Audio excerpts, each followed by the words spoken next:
সবাই খুব ভালো আছো। আজকে একটা নতুন রেসিপি তোমাদের সঙ্গে শেয়ার করবো বলে আমি এসেছি।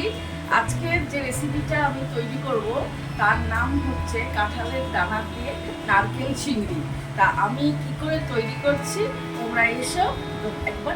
আমি 600 গ্রাম চিংড়ি মাছ নিয়েছি, কেটে কুটে পরিষ্কার করেছি। এবার একটু হলুদ আর একটু নুন এর মধ্যে অ্যাড করে 10 মিনিট আমি ম্যারিনেট করে রেখে দেবো।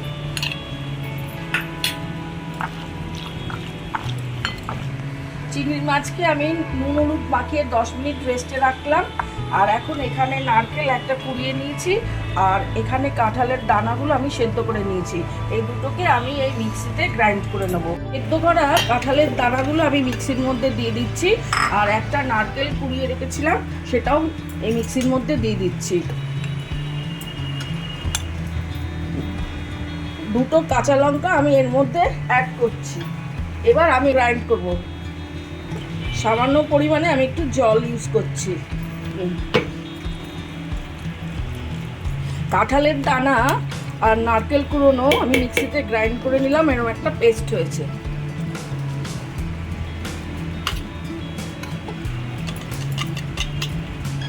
কাঁঠালের দানা আর নারকেল কুড়োনো দুটো আমি মিক্সিতে গ্রাইন্ড করে নিয়েছি, দেখো এরকম একটা পেস্ট হয়েছে। সঙ্গে দুটো কাঁচা লঙ্কা দিয়েছি। এবার এই চিংড়ি মাছটা আছে যেটাকে আমি 10 মিনিট ম্যারিনেট করেছিলাম নুন হলুদ দিয়ে, সেটাকে আমি তেলের মধ্যে গরম তেলে এখনই ভাজবো।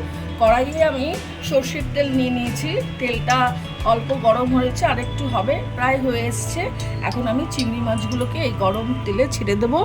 আর 4 চামচের মতন আমি এই সর্ষের তেলটা নিয়েছি।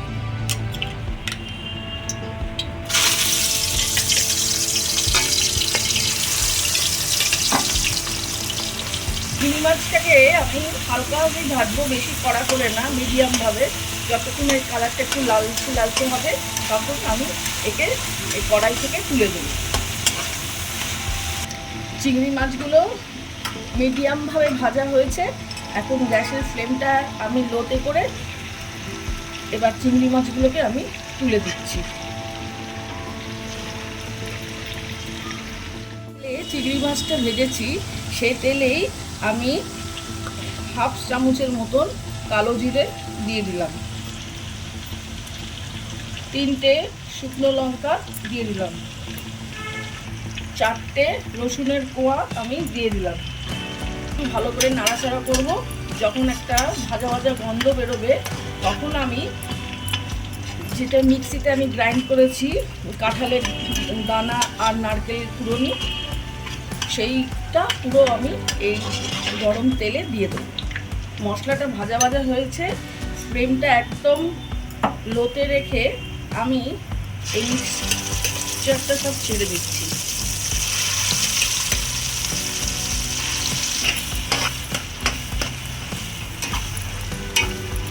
এবার এটাকে ভালো করে আমি তেলের মধ্যে ভেজে নিচ্ছি। আমার এই কাঁঠালের দানা আর নারকেলের কুড়ি দিয়ে যে আমি মিক্সচারটা বানিয়েছিলাম সেটা প্রায় ভাজা ভাজা হয়ে গেছে। এরপরে আমি 50 গ্রাম চালমগজ আর 50 গ্রাম কাজু বাদাম নিয়েছিলাম, সেটাকে একটা পেস্ট করেছি। আর গ্যাসের ফ্লেমকে একদম মিডিয়ামে রেখে আমি এর সঙ্গে এটা অ্যাড করে দিচ্ছি।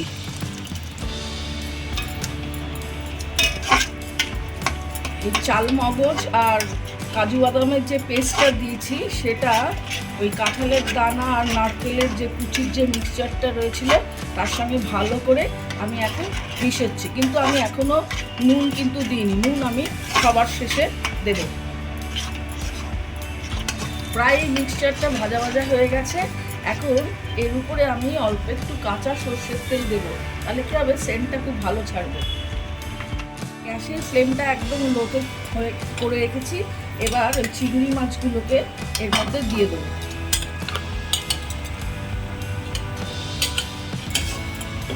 ভালো করে নাড়াচাড়া করছি, এখনো পর্যন্ত কিন্তু আমি নুন দিইনি। এরপরে সমস্ত ভালো করে এরা মিশে গেলে, বেশ ভালো করে ভাজা ভাজা হয়ে গেলে তারপরে আমি নুনটা অ্যাড করব। ভালো করে এটা সেদ্ধ হওয়ার জন্য মানে ভাজা ভাজা হবে, একটু সেদ্ধ সেদ্ধ হবে, তাই খুব সামান্য পরিমাণে আমি একটু জল ইউজ করছি। এখন আমি হাফ চামচের মতো নুন দিচ্ছি। এটার নুনটা আমি আরেকবার অ্যাডজাস্ট করবো, দেখে নেব, যদি লাগে তো দেবো, আর যদি না লাগে তো দেবো না। 6টা কাঁচা লঙ্কা একটু ফাটিয়ে এর মধ্যে আমি দিয়ে দিচ্ছি। কাঁঠালের দানা দিয়ে নারকেল চিংড়ি রেডি। এখন আমি সার্ভিং বাউলে দিয়ে দিচ্ছি।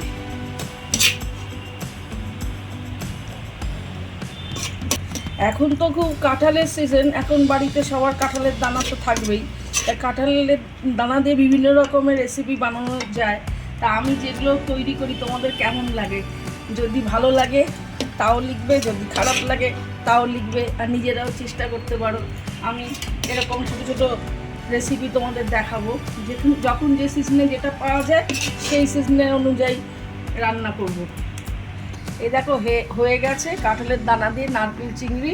গরম গরম তোমরা বাড়িতে তৈরি করতে পারো আর সার্ভ করবে, সবাইকে খাওয়াবে। এই রেসিপিটা তোমাদের কেমন লাগলো? যে সিজনে যেটা পাওয়া যায় সেই সিজনে সেটা দিয়ে আমি তৈরি করব। যদি তোমাদের ভালো লেগে থাকে তাহলে আমার চ্যানেলগুলোকে সব সাবস্ক্রাইব করবে, আর লাইক কমেন্ট শেয়ার করবে, কমেন্ট দেবে। তোমাদের কমেন্ট করতে আমার খুব ভালো লাগে। নেক্সট দিন আবার নতুন রেসিপি তোমাদের সামনে নিয়ে দেখাবো। তো সবাই সুস্থ থেকো, ভালো থেকো, ততক্ষণের জন্য বাই, টাটা।